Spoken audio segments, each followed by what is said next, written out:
నవల అంటే మీరు చదివే ఈ నవల పుస్తకాలు కావమ్మా. నవల అంటే ఏంటంటే 9 ఆవరణాలు. హ్మ్. నవ వన వర్ణ వ్యయం చేస్తే నవల అయింది. అనగా 9 ఆంతరములుగా సృష్టి యొక్క రూపాన్ని సృష్టించినది. అంటే నా ల గదా! నవ అంటే 9 ఆవరణాలు ఉంటేనే ఇంత అందమైన సృష్టి వచ్చింది అని. లా అంటే పృథ్వీ అని ఆధారము. ఆధారంతో కూడుకున్న సృష్టి. మీరు ఒక చక్కటి బొమ్మ వేశారు. ఆ బొమ్మ ఎలా వేశారు? లోపల 9 ఆవరణాలు ఎంతో కష్టపడ్డాను స్వామి. ఇప్పుడు దాన్ని రూపంగా చూస్తున్నారు. అది పృథ్వీ. అదే అందం. అర్థమైందా? నవల అంటే అది. అంటే ఆ రచయిత లోపల అంత అంతర్మదనం చెంది దాన్ని పుస్తక రూపంలో ఊహని సాకారం చేసి బొమ్మ రూపంలో, కథ రూపంలో మీకు చూపించాడు. అమ్మవారు కూడా సృష్టి రచన ఆవిడ నవల రచయిత. సృష్టి రచన చేసింది గదా! నవల రాసింది. సృష్టి రచన చేసింది. అనే అందమైన సృష్టిని చేసింది కాబట్టి అది నవల. మరి సృష్టి కథ కూడా గొప్ప నవల. ఇది తెలుసుకుంటే శ్రీ విద్య ఒక గొప్ప నవల. గొప్ప సాహిత్యం. అర్థమైందా? నవ అంటే ఏంటో అర్థమైంది కదా! ఓం భూ ఓం భువ ఓం శువ ఓం మహ ఓం పైకి వెళ్తున్న కొద్దీ అంత అందం పెరిగిపోతుంది కానీ తరగట్లేదు. అందుకే ఆవిడ నవల నాయిక. ఈ సృష్టి రచన బిందువులో కూర్చొని ఆవిడ ఇంత చేసింది అని. అది పెట్టుకొని మనం రాసేస్తున్నాం. మనకొక వస్తువు ఉంటే గాని మన నవల మనం రాయలేము. మరి మీరు పుట్టించి రాయండి. అవునా? అందుకే అమ్మ దయ ఉండాలి అన్నారు. ఇప్పుడు గురువుగారు 2000 పాటలు అన్ని పాటలు చెప్పారు అంటే, ఈ నవల అనే ఈ సృష్టిని పెట్టుకొని ఆయన అమ్మవారిని అక్కడ దర్శనం ఇస్తుంది అమ్మవారు. అలా ఆసువుగా రాయించింది. తానే ఆధారమై ఆనందగణతో రాయించింది. నేను లేకపోతే నువ్వేం రాస్తావురా? అర్థమైందా? అదనమాట. నవల అంటే అది. మళ్ళీ మహాలావణ్య శవదిలో ఆవల వైపు అంటాం కదా! ఆవల. ఇది రహస్యాతి రహస్యం అని గురువుగారు ముందే చెప్పేశారు. ఆవల అంటే ఏంటంటే నాన్న, వల అంటే బిందువు నుంచి ఈ భూపురాజు రేఖల వరకు వల. ఈ యొక్క శ్రీచక్రం అంతా కూడా ఆ పరాశూన్యంలో ఒక బిందువు నుంచి వచ్చింది కాబట్టి ఇది వల. పాశము. వల అంటే పాశము. అమ్మవారి యొక్క సంకల్పము కార్యకారణాలతో పాశముతో వచ్చింది. ఇది వల. ఈ తల్లి ఆవల ఉల్లలిత అని వేసినది అని. అర్థమైందా అమ్మా? వల వేసినది అంటే సృష్టి చేసినది అని. ఆమె ఉల్లలిత నుంచి లలితగా వేసినది. ఆవల అంటే అది. ఆవల ఏముంది స్వామి అంటే ఇదిగో ఇది ఉంది. ఈవల ఏముంది స్వామి అంటే సృష్టి ఉంది. ఎవరు వేశారండి అంటే ఆవల. ఇది రహస్యాతి రహస్యం అన్నారు. నాకు అమ్మవారు మరి దయ వారి నాన్నగారి ఆశీస్సుతో నాకు అర్థమైంది నేను చెప్పాను. అంతే మరి. ఆవిడ వేస్తేనేగా మనం ఈ సృష్టిలో, ఈ వలలో, ఈ బంధంలో, పాసంలో మనందరం ఉన్నాం.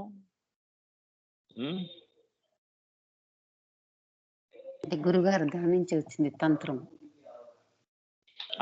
తంత్రము వల అంటే తంత్రము. వంటలాంటి తంత్రమే. తంత్రము వచ్చింది. వల అంటే తంత్రం. Very good. ఆవల అంటే శక్తి అని. ఆమె ఆదిపరాశక్తి కాబట్టి ఆవల. అమ్మవారి శక్తి నామరూపములను, అణువులను, జడ చైతన్యములను చెప్పాను కదా. ఈవల మన అందరినీ పంచ ఆకాశములను షడాకాశములను పంచభూతములను సృష్టించినదని తెలుసుకోవాలను. అదే తంత్రము, అదే వల. వేసింది వల ఎక్కడి నుంచి? పరాశూన్య నుంచి, ఆవల నుంచి వేసింది. అంతేగా. చేపలు పట్టేవాడు ఎక్కడి నుంచి చేస్తాడు?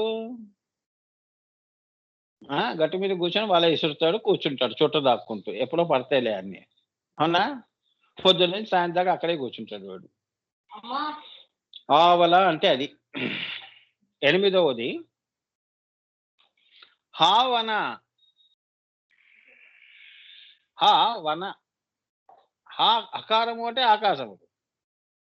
ఈ సృష్టి వన ఎక్కడి నుంచి వచ్చింది? ఆకాశముల నుంచి వనాలు వస్తున్నాయండి. చెట్లు చేమలు ఎలా వస్తున్నాయి? వర్షం వలన చెట్లు మొలకెత్తుతున్నాయి, అంకురములు అవుతున్నాయి. మనం కూడా నీటి నుంచి పుడుతున్నాం. వీడు చచ్చి ఇంకోటి పుడుతున్నాడు. అవునా? హా వన. ఈ వనములు పుడుతున్నాయి.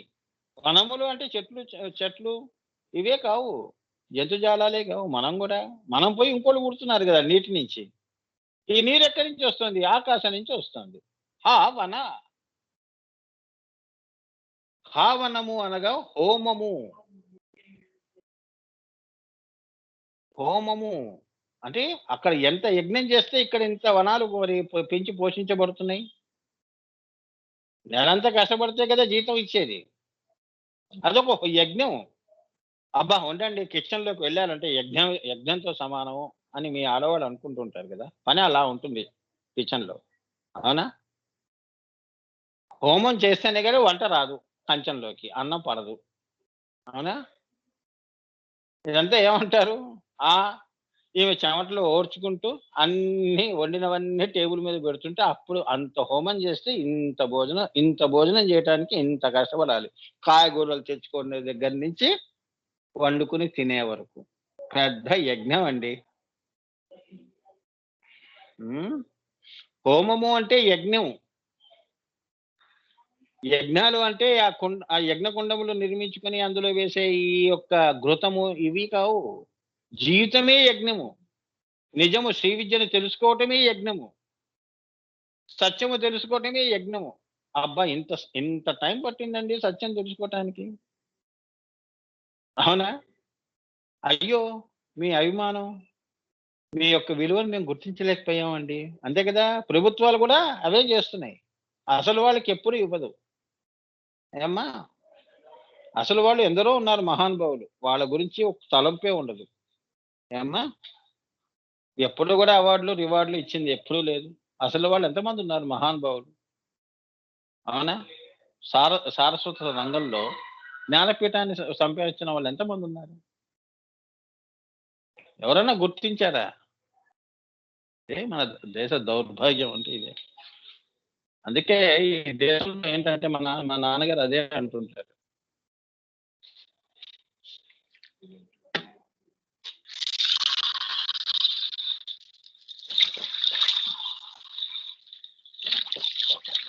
నాన్నగారికి అమ్మవారు మహా సరస్వతి పీఠమే ఇచ్చింది. జ్ఞానపీఠాల అవార్డుతో అనేది నాన్న. నేను దేశానికి ఏం చేశానని కాదు, మీరు చేయండి నేను ఇచ్చిపోతాను అన్నాడు. దేశం నాకేదిరా, దేశం నుంచి ఆయన ఏం ఆశించలేదు. నేనే ఇచ్చిపోతాను పొండి అన్నాడు. ఇలా బతకండి అన్నాడు. ఇంకేం చేస్తాడు ఆయన? మహానుభావులు అటువంటి వాళ్ళు ఎంతమంది ఉన్నారు భూమిలో, శ్రీ విద్యాపాసకులు. వాళ్ళకి అందరికీ జ్ఞానపాఠ అవార్డులు ఇవ్వకుండా ఏదో నవలు రాశారు.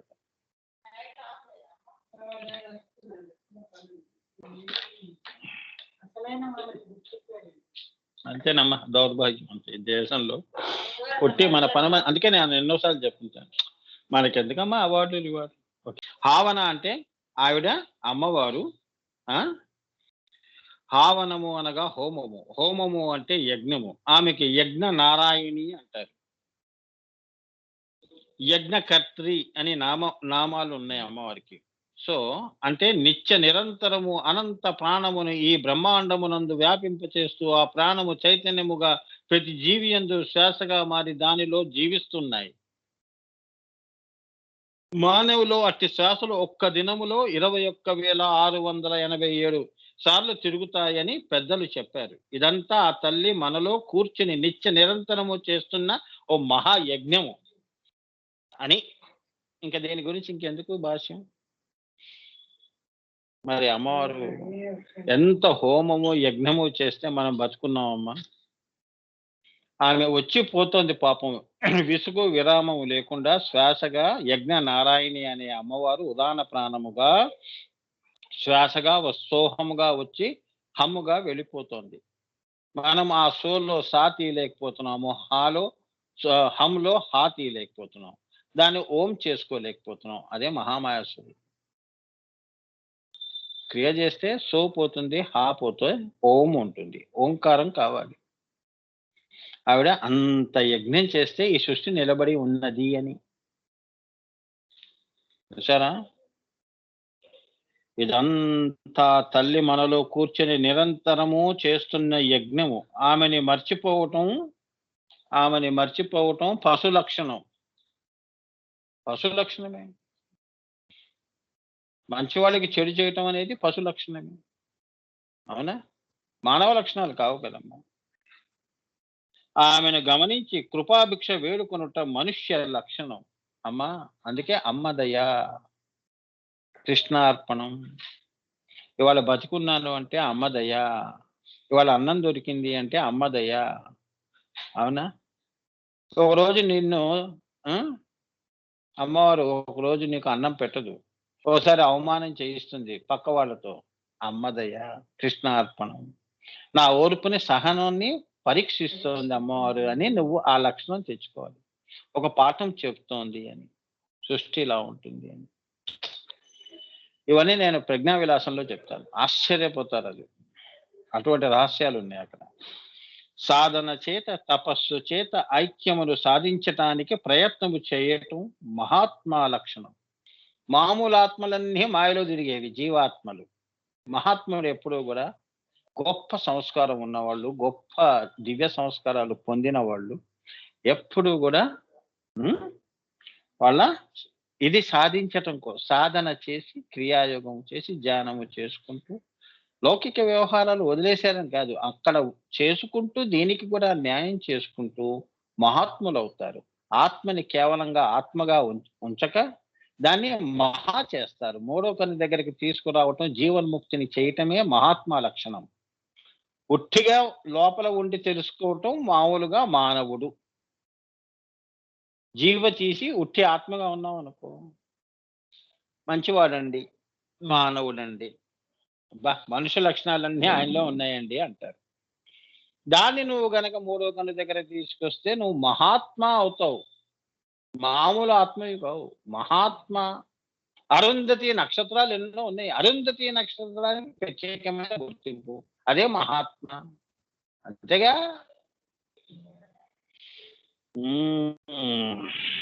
శ్రీమాత్రే నమః.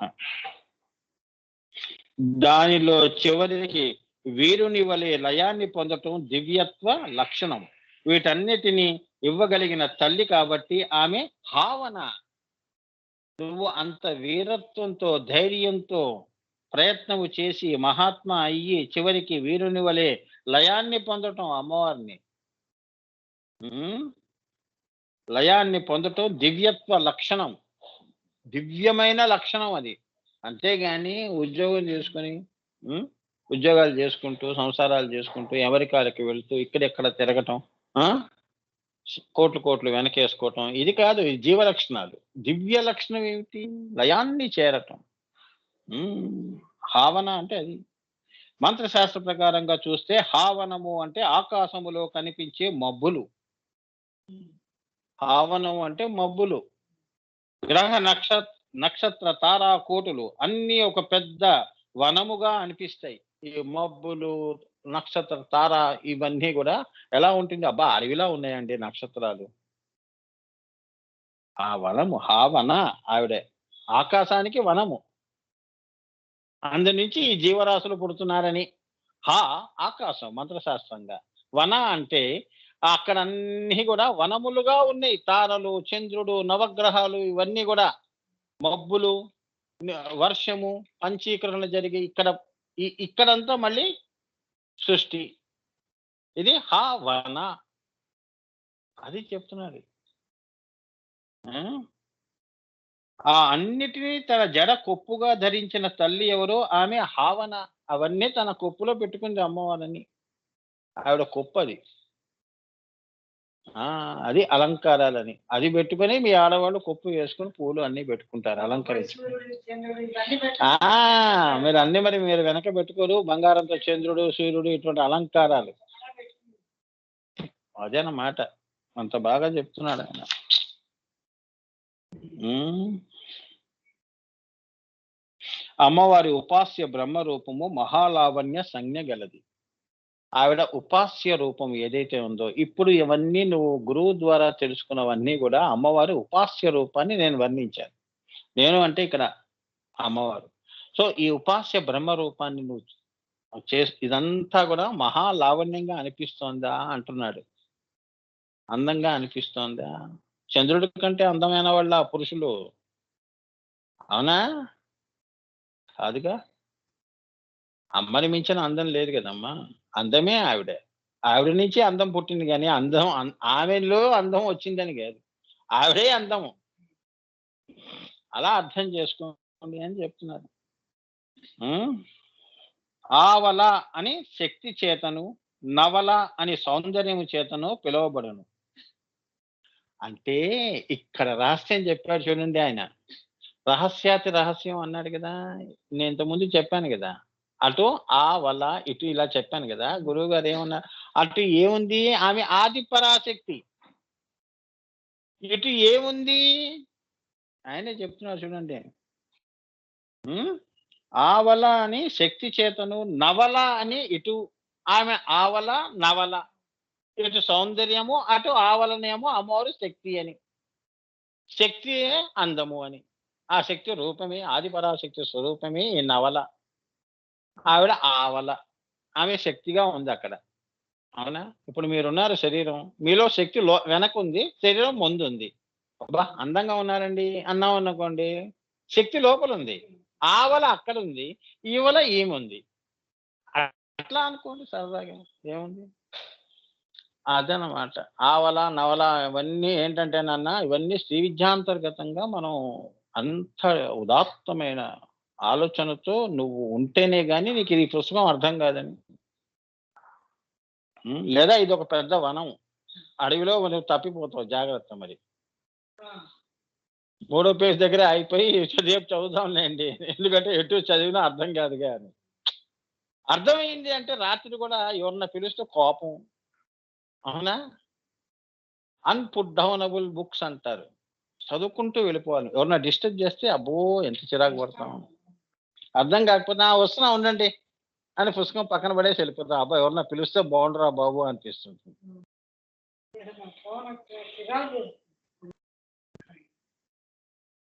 అందుకే ఈ శ్రీచక్రం ఏమైంది? మహాలా. మహా ప్లస్ లా అయింది. మహా అంటే ఆ ఆది పరాశక్తి ఈ స్థూలంలో వచ్చినప్పుడు పృథ్వీ అంత అందముగా వచ్చినది అని. లా అంటే భూమి వరకు అంత అందంగా ఉండి సృష్టి చేసింది అని నవలగా. నవల అంటే కొత్తదనము అని. ఎప్పుడూ కొత్తగానే ఉంటుంది. అవునా?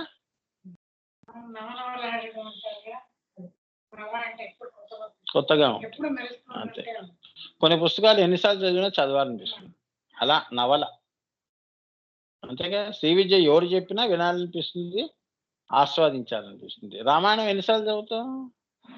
అది నవల గదా! భగవద్గీత చదువుతున్నావు గదా! అష్టోత్తరాలు చదువుతున్నావు గదా! అవన్నీ నవలలు. ఆ! రోజు చదవాలండి. ఎంత చదువుతుంటే అంత ఆనందిస్తున్నావు నువ్వు. ఓం ప్రకృత్యై నమః, వికృత్యై నమః, లక్ష్మీ అమ్మవారిని చదువుకుంటూ పోతున్నావు. శ్రీమాత, శ్రీ మహారాజ్ఞి అంటున్నావు. ఎన్ని సార్లు చదువుతావు? చదివేసింది అయినా చదువుతున్నావు. నవల ఆవిడ. అదనమాట. శ్రీచక్రము మహాల అంటే శ్రీ శక్తి అని అర్థం. శ్రీ. ఆవిడ శ్రీ. అంటే మొదట అని. అంటే శ్రీ శక్తి యొక్క జాగ్రత్త ప్రసవిని రూపమని అర్థం. అంటే ఆవిడ జాగ్రత్త, స్వప్న, సుషుప్తిలో ఆ పైన 3 కాకుండా జాగ్రత్త కన్ను తెరిచినది బిందువులో, బిందు వికసనము అంటారు. అక్కడి నుంచి ఆవిడ నవల అయింది. అంటే అమ్మవారు సౌందర్యము, మహాలావణ్య సేవధి అనేది ఆ జాగ్రత్త నుంచి మొదలు పెడితే ఈ భూమి దాకా ఆమె మహాలావణ్య సేవధి అని. బిందు స్పంద ప్రతిస్పందన నిరంతరమే మహా మహా హోమ సంజ్ఞ గలది. అలా చూసుకుంటే అమ్మవారు పరాశూన్యము నుంచి బిందువు ఎక్కడొచ్చింది? త్రికోణంలో బిందువు. హ్రీం బీజమేమో మధ్య హృదయ స్థానము, కిందంతా కూడా అమ్మవారి యొక్క కటి ప్రదేశము. అంటే కింద ఆకాశాలు, కింద సృష్టి.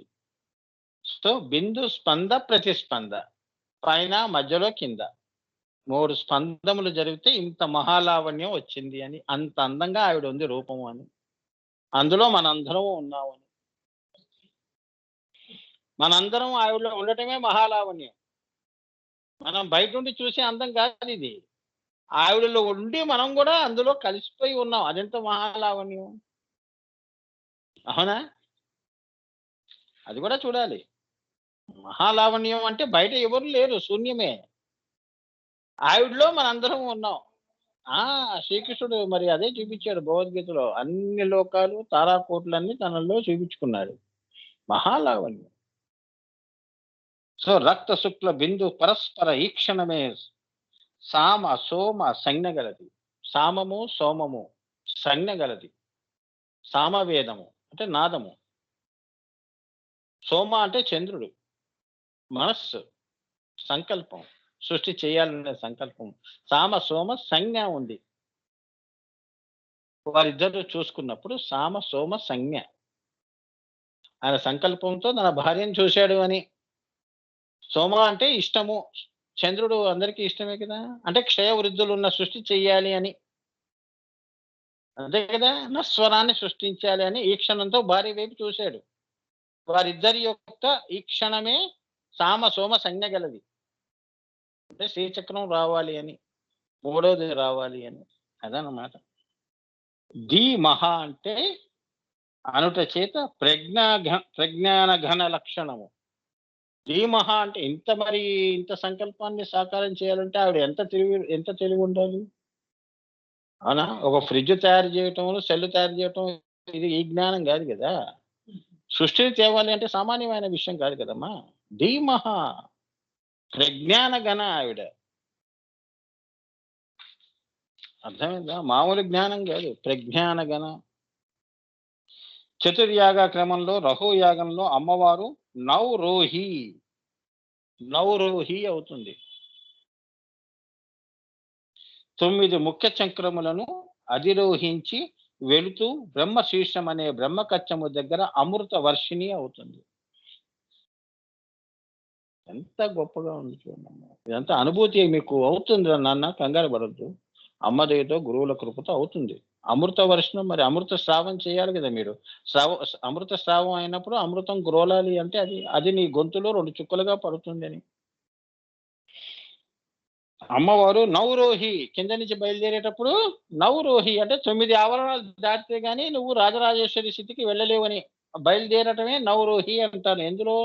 రహోయాగంలో. 9 ముఖ్య చక్రములను అధిరోహించి ఆ తల్లి వెళుతూ బ్రహ్మశీర్షం అనే బ్రహ్మకచ్చము దగ్గరికి వెళ్ళి అక్కడ అమృత వర్షిణి అవుతుంది. అక్కడ ఆనందంతో తడిసి ముద్దవుతుంది. అమృతం అంతా కారిపోతూ ఉంటుంది. పుష్పములు చూడండి, కొన్ని పుష్పములు ఈవెన్ రెక్కల మీద కూడా తీయగా ఉంటాయి. అమృత వర్షిణి ఎక్కువైపోయి కారిపోయింది. బ్రహ్మానందము. అదే వీళ్ళు రాసింది రామదాసు, చాగయ్య వాళ్ళు. రామనామము తీయ ఏదో ఉంటాయి కదమ్మా పాటలు, మీరు ఎన్నో పాడారు కదా వాళ్ళు. అదే వాళ్ళకి అమృత వర్షిణి అయింది కాబట్టి అక్కడ దాకా వెళ్ళారు కాబట్టి రాయగలిచారు. అది ఏ సర్వ సౌందర్య స్పందనము. ఇంకా అంతకంటే సౌందర్యం ఏముంది? ఏ అందమైనా బ్లిస్ లో తీసుకెళ్లేదే అందం. అవునా? లేదా నయనానందకరం, కంటికి ఆనందం, అంతే. అనుభవించడానికి పనికిరాదు. ఇది అమృత వర్షిణి అవుతుంది అమ్మవారు. సర్వ సౌందర్య స్పందనం అవి. దాని వ్యాపిని లక్షణం మహాలావణ్య సంజ్ఞ. అందుకంటే ఇంకేం కావాలి? అదే సర్వ సౌందర్య స్పందనము, దాని వ్యాపిని లక్షణం మహాలావణ్య సంజ్ఞ. శేవది అనటం చేత శ్రీచక్ర స్వరూపిణి అని రహస్యం. శ్రీచక్ర రూపిణి అని పాట లేదు? అమ్మవారు పేరు చెప్తున్నావా ఆ పాటలో? శ్రీచక్ర స్వరూపం అమ్మా నువ్వు అని. హ్రీంకారవాసిని అనా, ఓంకార రూపిణి హ్రీంకార రూపిణి అని పాడింది కదమ్మా. వాళ్ళు పాడారు కదా. దాని అర్థం ఇదన్నమాట. అంతకంటే ఆ సౌందర్యం ఏముందని. ఎంతో గొప్ప గొప్ప సౌందర్యవతులు, వాళ్ళతో కూడా అంతే కదా. మానవుల దగ్గర నుంచి దేవతల వరకు కూడా అమ్మవారి యొక్క లావణ్యాన్ని పొగిడిన వాళ్ళే. వాళ్ళెంత అందంగా ఉన్నా కూడా వాళ్ళతో పొగిడించుకుందని అని అర్థం చేసుకోవాలి. సో శ్రీచక్ర స్వరూపిణి అని రహస్యం. వనశేవది అనటం చేత ఉదాన ప్రాణ రూపిణి అని కూడా అర్థం. ఈ వనాలన్నిటికీ ముఖ్య ప్రాణం ఏది? ఉదాన ప్రాణమేగా. మరి ఆవిడ వచ్చి పోతుంది కదా నీ యొక్క శ్వాసలో. మరి ఆవిడ రావటం ఆపేసింది అంటే నీ చేతులు కాళ్ళు ఎలా కళ్ళు కొట్టుకుంటాయా? కనురెప్పలు కొట్టుకుంటాయా? మాట మరి వాక్ శక్తి ఎలా వస్తుంది? కంఠం ఎలా? కంఠంలో నరాల్లో శక్తి ఆవిడ ప్రాణము. ఏమ్మా అది చెప్తున్నాడు. ఉదానమే వన, ఉదానము వన అన్న మాటకు అర్థం అంబు అన్న వన. అంబు అన్న వనయే, వన ఉదానము అన్న వనయే. అదే ఉదాన వాయువు లేక ముఖ్య ప్రాణము అని అర్థం. ఆ ముఖ్య ప్రాణమే లేకపోతే ఈ సృష్టికి ఈ అందం ఎక్కడ? అంటే ఆ అమ్మవారికి ఈ సృష్టి లేనప్పుడు ఆవిడ పైన ఎప్పుడు అలానే ఉండిపోతే మహాలావణ్య. బిందువుగా లేదుగా. కిందకు వస్తే వన. ఆ ముఖ్య ప్రాణం కిందకు వచ్చింది కదా, అనేకాన్ని సృష్టి చేసింది అని, ఇంత సౌందర్యాన్ని విస్తరింపజేసిందని, తనను తాను విస్తరింపజేసుకుందని. అదే గాయత్రి స్వరూపము, వ్యాహృతి స్వరూపము. అందముగా మయూకములు. ఇప్పుడు నెమలి ఉంది, అది నెమలి పురి విప్పటం. మూసేస్తే ఏముంది? తెరవటం. సృష్టి తెరిచింది అని, సృష్టి తలుపులు తెరిచిందని అలా చెప్తే మీకు అర్థమవుతుంది. ఎంత అందంగా ఉంది అమ్మవారు. అబ్బా నెమలి ఎంత అందంగా పొరివిప్పిందండి అంటున్నాంగా. మూసేస్తే అదిగోండి నెమలి అంటున్నాం అంతే. అవునా? సో ముఖ్య ప్రాణస్వరూపిణి. పిండాండమునందు వనం అంటే పద్మాటవి. పిండాండము అంటే మనలో ఆమె పద్మంలో కూర్చుని ఉన్నదని. మూలాధారంలో ఢాకిని, యాకిని, వశిని ఇలా ఉన్నారు కదా ఈ అమ్మవార్లు. ప్రజ్ఞా విలాసంలో చెప్తానండి. ఆ అమ్మవార్లు ఆవిడ పద్మముల్లో కూర్చుని ఉన్నది. మూలాధారంలో, మూలాధార వ్యవస్థిత. అలా అంశరూపంలో, అంశరూప దేవతలు వాళ్ళంతా అమ్మవారికి. అందుకే పద్మాటవి అంటారు దాన్ని. మనకు కూడా లోపలంతా మూలాధార, స్వాధిష్టాన, మణిపుర ఇవన్నీ కూడా వనము. ఈ వనముల్లో ఈ పద్మములు, ఈ పద్మముల్లో ఢాకిని అమ్మవార్లు. ఈ అమ్మవారిని కొలిచి మనం పైకి వెళుతున్నాం. వాళ్ళు కరుణిస్తే గాని మనకి ఈ మహాలావణ్య దర్శనం జరగదు. అంశరూప దేవతలు ఉంటారు కదా. అవునా? మరియు మహాపద్మాటవి అనగా కుల మార్గములలోని 10 చక్రములు పద్మాటవి అయితే అక్కడ అమ్మవారు సకల అవుతుంది. అంతేగా, సకల ఆవిడ. అన్నిటిలో కూడా సకలము చక్కగా ఆమె చేసినది సృష్టి. అవునా? కొందరు పనులు చేస్తే ఎలా చేస్తారు? నీట్గా చేస్తారు. అలా సకల ఆవిడ. హ్రీం సకల హ్రీం అని అదనమాట. హ్రీం సకల. ఆజ్ఞ పైన ఉన్న మిగిలిన 12 చక్రములు మహాపద్మాటవి. 3వ కన్నంతా సకల. హ్రీం సకల అంతవరకు అంత అందంగా సృష్టి చేసిందని. పైన మళ్ళీ ఆమె మహాపద్మాటవి. అదే నీ యొక్క సహస్ర దళములు. ఆ మహాపద్మంలో వాళ్ళిద్దరూ ఉంటారని అలా చెప్తుంది.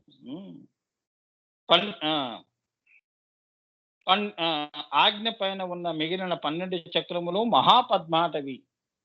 ఏమా దానినే కులాకుల మార్గము అని అంటారు. కింద నుంచి మూలాధారం నుంచి ఆజ్ఞ దాకా నువ్వు వ్యష్టిగా పిండముగా వచ్చావు. అది కుల మార్గము. అక్కడి నుంచి ఆ కుల అది మహా చైతన్యం కదా. అమ్మవారి యొక్క దాంట్లోకి వచ్చేసావు, మహా చైతన్యంలో కలిసిపోయావు. నది సముద్రంలో కలిసిపోయింది, ఇంకా దానికి నామరూపాలు ఎందుకు? సో అక్కడి నుంచి ఇంకా అది పైకి వెళ్ళిపోతుంది. ఈ కుల కుల మార్గంలో ప్రస్థానం చేసే సుషుష్మ స్వరూపిణి ఆవిడ. అమ్మా, ఆమె సుషుష్మ స్వరూపిణి. ఎవరు ఆమె? ఎవరు? ఆవిడే మహా లావణ్య సేవతి.